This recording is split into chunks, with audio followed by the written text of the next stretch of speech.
já teve a oportunidade de enfrentar essa questão, aí, de escrever sobre esse assunto.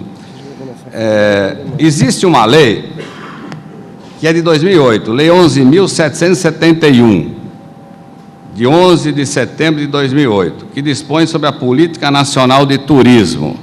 Eu não vou avançar nesse tema, só vou deixar aqui para discussão. Essa lei, ela trata dos prestadores de serviços turísticos. Ela dá, inclusive, o conceito desses prestadores. E, entre esses prestadores, ela inclui as agências de turismo. Nesta lei, foi vetado um dispositivo que era bom para resolver essa questão da responsabilidade das agências de turismo por danos causados por ocasião desses pacotes turísticos, né? Era o artigo 27, parágrafo 6º. A agência era responsável objetivamente, estabelecer a responsabilidade objetiva da empresa, né, pela intermediação ou execução direta dos serviços ofertados. E estabelecia também a responsabilidade solidária pelo serviço de fornecedores que não pudessem ser identificados, ou se estrangeiro não possuíssem representantes no país. Todavia foi vetado e com um fundamento pífio. Acreditem, né, que esse dispositivo seria prejudicial ao consumidor, porque ele não poderia se voltar contra outras prestadoras de serviços, né? E esse dispositivo, para encerrar mesmo, estava em linha com a diretiva de 1990 sobre a responsabilidade das agências. Essa diretiva diz que que a agência é responsável e que ela pode depois se valer do direito de regresso contra alguém daquela cadeia de prestação de serviços que foi o responsável direto pelo dano, né? Só que estabelece indenização limitada. Finalizando, a STJ já enfrentou essa questão? Já. Existe um acordo do ministro Rui Rosado de Aguiar, muito interessante sobre essa questão, que se reporta a um outro, também muito interessante, que diz praticamente o seguinte: a agência de turismo é responsável, né?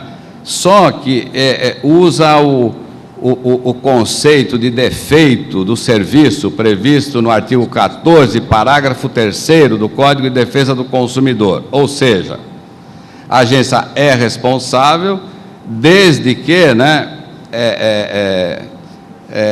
o dano que decorreu de falha de um dos prestadores dos serviços lá que ela contratou no pacote esteja naquela linha, assim, da expectativa normal, né, do consumidor. Ou seja, é uma interpretação intermediária, né? Se for um serviço, eles pegam um exemplo aqui de um barco que se incendiou, né, e não havia bote salva-vidas. Então, aqui, o risco, né, não estava, vamos dizer assim, na expectativa legítima do consumidor, né? Eu não esperaria um risco desse na viagem, mas dependendo do risco, né, daquele que causa pequenos danos patrimoniais, etc., aí estaria, né? Esse é o entendimento do STJ. Bem, peço desculpas aí, porque acho que passei um pouco do tempo, né? Mas era isso que eu tinha a transmitir aos senhores, né? Agradeço mais uma vez a organização do evento pelo convite que me foi formulado e pela atenção que me dispensaram aqui durante a minha exposição. Obrigado.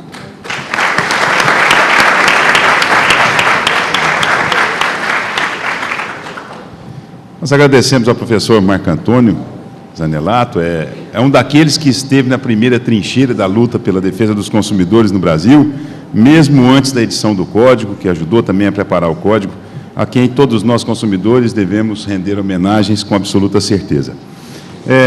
Dando sequência a esse painel, nós passaremos imediatamente a palavra ao segundo conferencista, que é o Dr. Rafael Petef da Silva, que tratará do tema transporte aéreo e responsabilidade civil por perda de uma chance. O palestrante é doutor em Direito Civil pela USP, mestre em Direito pela Universidade Federal do Rio Grande do Sul, professor adjunto da Universidade Federal de Santa Catarina, diretor-geral da Escola Superior de Advocacia de Santa Catarina, professor da Escola Superior da Magistratura de Santa Catarina, além de ser autor de diversos livros e artigos jurídicos. Com a palavra, o doutor Rafael.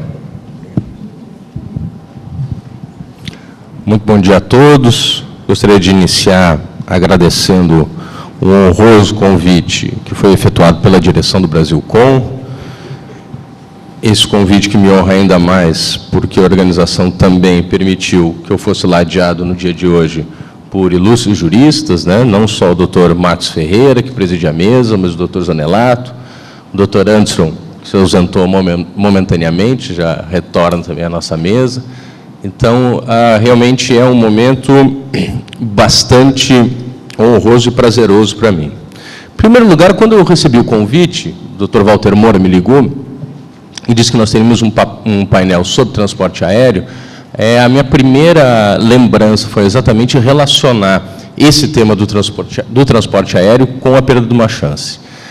Não só porque a perda de uma chance é um tema de estudo, né, da minha parte por mais de 10 anos, mas também porque o transporte aéreo, no direito brasileiro, rendeu alguns casos jurisprudenciais paradigmáticos para a confirmação da teoria. Na realidade, eu costumo dizer que a primeira atuação ou a primeira utilização consciente da teoria da perda de uma chance no STJ foi um voto do ministro Rui Rosado de Aguiar Júnior, recentemente citado aqui pelo doutor Zanelato, num acórdão de 1997, exatamente contra a afinada Transbrasil. Então, nesse acórdão contra a afinada Transbrasil, foi o primeiro caso em que eu costumo dizer que houve essa aplicação consciente. Por que aplicação consciente?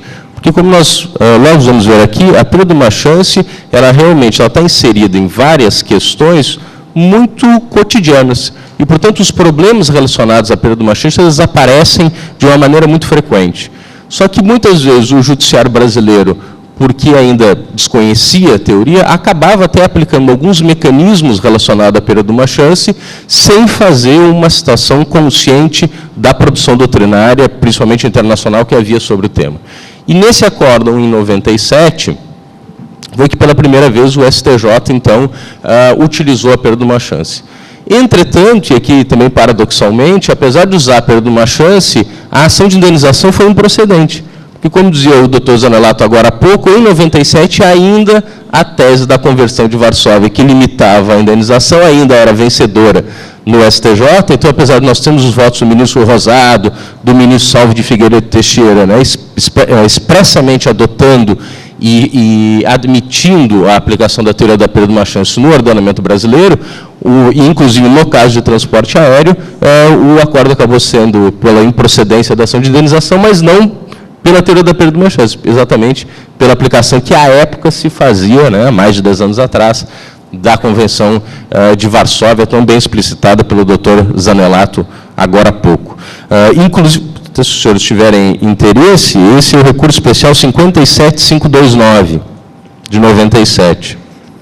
E, atualmente, só para comprovar, né, mais uma vez aqui, a conexão do transporte aéreo com a perda de uma chance, nós temos vários acordos agora muito recentes de alguns tribunais de justiça do país inteiro, relacionando também a perda de uma chance ao transporte aéreo. Só para não ficar aqui numa situação muito longa, eu gostaria de citar talvez um caso que me parece interessantíssimo, de 17 de julho de 2007, o Tribunal de Justiça do Rio Grande do Sul, o acórdão 71.00.12.88.018, de relatoria do desembargador João Pedro Cavalli Júnior, em que a emenda diz exatamente o seguinte: consumidor transporte aéreo, descumprimento do prazo de entrega que culminou na eliminação dos autores no concurso profissional, tendo como réu a Varig Logística S.A. Ele diz assim: arquitetos que contratam transporte aéreo expresso para entrega de projeto destinado a